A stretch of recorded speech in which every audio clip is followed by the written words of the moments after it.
No, I won't stop.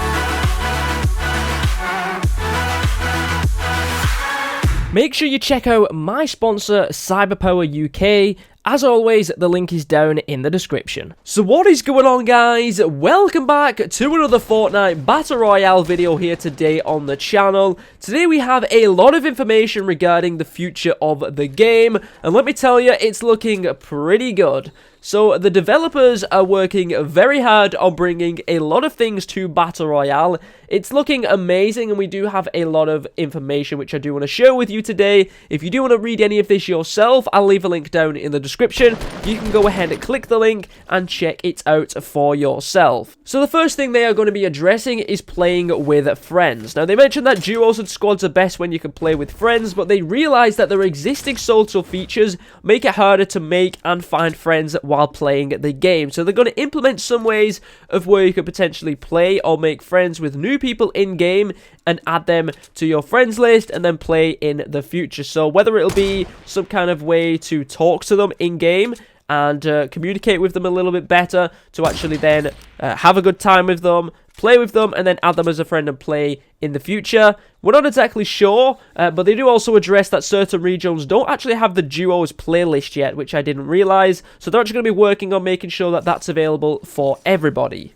The next thing is team killing. They've actually said that they've dropped the ball on team killing, so they're not actually going to be looking at people that team kill on the server itself. They're actually just going to be relying on reporting people. So basically, if you see someone team killing, report them. They're going to look into it and decide whether they need to time them out, whether they need to ban them or what's not. But they have issued quite a few bans on a lot of team killers, so if you do see anyone killing any of your teammates, report them, and hopefully they will be banned. The next bit of information I am really excited and looking forward to. They're actually changing the bullet spread while aiming down sights, which I'm so happy about. For some reason, you can be aiming down your sights, your crosshair can be directly on them, but it completely misses. So they're actually readjusting the bullet spread while aiming down your sights, and they're going to want to improve shooting while maintaining a usefulness of building cover while under fire. So basically, they need to make sure the bullet spread isn't too big, but at the same time, they want it to be a little bit wider so you can't just pick everybody off. But I'm definitely looking forward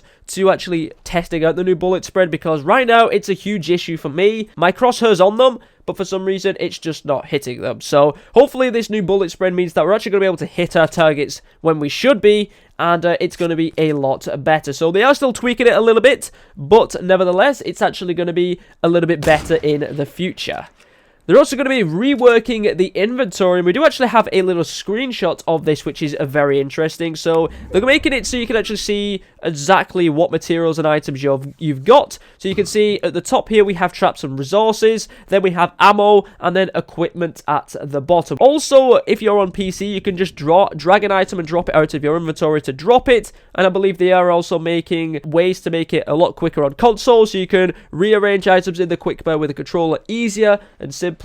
And yeah, it's gonna be interesting. So we're gonna have to wait and see about that. The next feature which is gonna be coming is also very interesting. It's post-match stats. So once you die, you will actually get a stat page of your results from the game. So you can see how many kills you got, how many assists you got, how many revives you got, your accuracy, how many hits and critical hits you got. You can even see the distance traveled and the materials gathered and everything like that. So it's interesting. It's very interesting. Having these stats is going to be able to help people improve. It's going to be able to see exactly maybe potentially where the best places to go are, because of course, if you gather more materials in one location than another location, you may think to go to the location with the more materials, but also it may be a good way to work out how much XP you have got that game, which is interesting. You actually get 100 XP for your first kill, and team kills apparently give you 100 XP as well. This isn't killing your teammates, this is when you're in a squad or a duo and they get a kill for you. So keep that in mind, it's not killing your teammates. So yeah, the most interesting bit, or one of the most interesting things though, is they're actually adding new points of interest to the map, and we actually have an image of a city which is going to be coming to Fortnite very soon, which I'm looking forward to. It's a city, it's got a couple of like high tall buildings, so there's going to be a lot of loot in this location, and I'm definitely looking forward to checking this out. I'm curious where it's going to be on the map. They do also say that we're also introducing more variety to the map and updating existing areas, so they're going to be either changing or updating mountings, adding more features and buildings into those, with a unique art of flora for the landscape, so you can quickly recognize different regions from up and above on the ground, providing an improved sense of location and place. So they're going to be adding new points of interest. They're also going to be changing points of interest that we have right now, adding more things to mountains and swamps and things like that, and making them more noticeable, so it's not just copy and paste from one location to another. You kind of get a sense of that they are a different location, so you can see from above exactly where you are. The next feature is for the free-to-play players. This is to do with cosmetics. So the umbrella aside, our initial version of gliders focus on texture changes, which are repaints, but the next step is adding more unique detail while still preserving the original mesh. They also don't want to stop there, though. They understand that there is a desire for variations with strong personalities, uniqueness, and a sense of cool and beautiful detail. Basically, badass stuff. So they're working on full remodels for gliders, pickaxes, and characters that achieve this vision.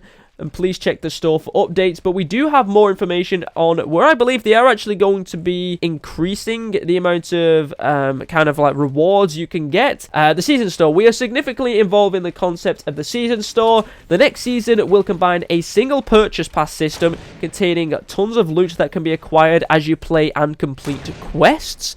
We are also adding a free seasonal loot that can be earned by just playing. So there we go. You can actually earn free loot from just playing the game, which is what everybody's been requesting for so long. This is probably going to be an alternative to actually adding V-Bucks to the game, because a lot of people were saying you should add V-Bucks to the game, so that means you can purchase these skins. Instead, it seems like they're going to keep the purchasable skins and everything like that in, but they're going to give you some alternatives to unlock free customizations and things like that in the game as well, which I'm absolutely fine with. And that's going to be starting from the next season, I believe. They're also changing a lot to do with the audio, so you actually will know if there's someone on a different surface, whether you're on wood inside a house or you're outside the house. It's going to have different audios because you're on a different surface, so that's going to be interesting. They're making your teammates' footsteps quieter. They're also changing the audio so you can tell whether they're higher or lower than you. They're going to change the audio so you can kind of see if they're above or below you. They're going to be tweaking the trap audio as well, because they want it to make it to be less noisy, but they also want to make sure people can still hear it, so they don't just walk through a location and then just get destroyed by a trap, which is kind of a little bit annoying. Launchpad audio, they're making tweaks to the audio of players when they use the launchpad. It makes it a little bit easier to tell when a player is firing in and about to land near you, so obviously you're not going to be able to sneak up on them as much. We do also have some other ongoing work which is going to be coming in the future. Limited time modes are going to be coming to the game, and I think we're actually going to be announced one of those on December the 7th or the 8th. It's actually mentioned in-game now about a new game mode coming. They say that they are introducing limited time modes in December. Limited time modes are temporary experiences with special conditions that provide new ways to play and allow us to run fun experiments. We'll announce what our first time limited mode is very soon. It's going to be epic. So that's going to be the one which is going to be announced on December the 8th or the 7th, which is interesting. Server performance optimizations, they're making the servers a little bit better, which is good. They're also going to be changing out or fixing the leaderboard and stats. It says our initial rollout of leaderboard and stats was quite feature limited. It, however, allowed us to gain an insight of what kind of load they generated on the back end. Turns out their answer is a lot. Bad news is that we need to focus on scalability first. Good news is that we have a better understanding of what we need to build. So they want more stats, they want a lot of stats, and they actually want the stats working. Because currently right now in the game, if you go onto your leaderboard and you want to compare you with your friends, it says data not coming. It just doesn't see any data between you and your friends. It's just everybody else. So that's a little bit weird. But future things are going to be added as well. This is also some future things. So they're going to be adding more items, more weapons to the game. They've already added the bush, the launchpad, the silenced SMG, the slurp juice, the smoke grenades. They're going to be adding a lot more in the future. Custom games are going to be added as well, which is going to be very interesting. So they can do like tournaments and things like that, but custom games allow you to tweak things. So you can have, you can modify some of the game modes. So whether the storm comes in quicker, whether the storm comes in slower, Potentially, you might be able to have more loot dropped around the whole map, or less loot dropped around the whole map, which is going to be very interesting. But custom games are going to be coming. I believe it's PC first, may come to console in the future. And then the final thing which is going to be coming, which is interesting, is they're going to be adding badges or medals to the game. For example, if you get a mid-air kill with a rocket launcher, you can unlock yourself a medal or a badge. And then, of course, you might be able to look on other people's profiles to see how many medals they have. Maybe you can get, like, a triple kill or something like that, or you take out an entire squad on your own. You can get a badge for that as well, and you could show those off. So that's going to be pretty cool. I'm definitely looking forward to the future of Battle Royale. Like I said, guys, if you do want to read all this information, I'll leave the link down in the description. There's a lot of it. Hopefully, you guys did enjoy it. Let me know what you're most excited for, and hopefully, I'll catch you guys next time.